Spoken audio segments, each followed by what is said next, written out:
The extrinsic pathway of apoptosis. When a cell is infected by a virus or a pathogen, it presents bits and pieces of the viral proteins on its surface that we call antigens. Once these antigens are presented on the cell's surface, it attracts the cells of the immune system, such as an effector T cell of the specific immune system. These effector T cells bind to the antigen on its surface, which allows for the Fas ligand, which is on a T effector cell, to bind to a Fas receptor protein that's located on the extracellular portion of the cell. This in turn changes the intracellular portion of the Fas receptor, which is the Fas associated dead domain, to change structurally, which in turn allows for a fat adapter protein to bind to it. Now, this fat adapter protein acts as a scaffold to recruit the initiator caspases like procaspase 8 and 10. These procaspases are characterized by the presence of two dead domains and a protease domain.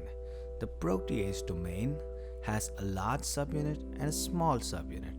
It's thought that the proximity that is induced by the clustering of these initiator caspases by the interaction of their dead domains helps lower the activation energy for them to homodimerize and auto-process themselves to become active initiator caspase dimers. Apart from these initiator caspases 8 and 10, we also have another protein called C-flip. C-flip is structurally very similar to caspase 8 and 10, but it harbors critical mutations at its active site that renders it inactive, and it was thought that this could switch off this cascade. But recent evidence suggests that it also heterodimerizes with caspase 8 or 10 to form a much more catalytically active dimer compared to the caspase 8 homodimer.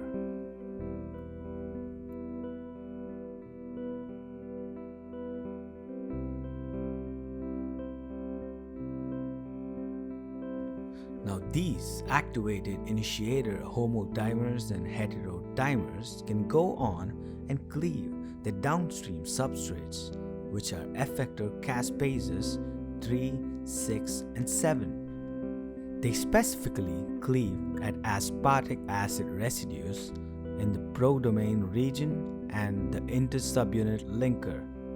Now, these effector caspases are activated and they can go on and cleave other downstream substrates that induce the classical features of apoptosis like membrane blebbing, cell body shrinkage, and DNA fragmentation. Thank you for watching this video, and I will be making more animation in the future. Please hit the like button and subscribe to my channel. Thank you.